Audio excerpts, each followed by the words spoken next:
Hello नमस्ते, स्वागत छ हजुरहरूलाई मेरो यो सानो भिडियोमा। यो चाहिँ मैले बास्केटमा लगाएको सानो सानो चुकिनीको बिरुवा टु अलाउ फर्टिलाइजेसन। हामीले चाहिँ ह्यान्ड पोलिनेट गर्न चाहिँ एकदमै जरुरी छ यो फ्लावरहरूलाई चाहिँ, प्लान्टहरूलाई चाहिँ। यो भयो फिमेल फ्लावर, चुकिनीमा भएको फिमेल फ्लावर। यो चाहिँ बिहान मात्रै ओपन हुन्छ अनि यो चाहिँ मेल फ्लावर।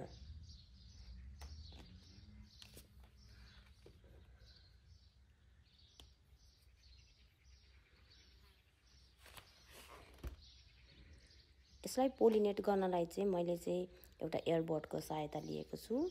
तपाईहरुले चाहिँ यो फ्लावरलाई नै चुडाएर चाहिँ त्यहाँनिर लगाइदिए पनि हुन्छ। मैले चाहिँ यसरी एयरबडको सहायताले लगाइदिएको छु।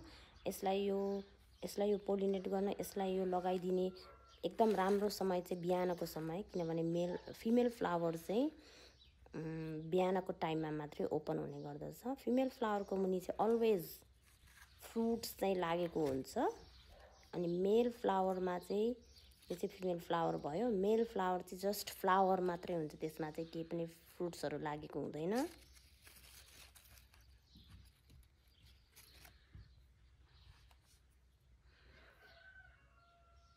यसरी चाहिँ तपाईले चाहिँ तपाईको बास्केटमा अथवा बारीमा भएको फ्लावरहरूलाई, प्लान्टहरूलाई चाहिँ फर्टिलाइज गर्न सक्नुहुनेछ।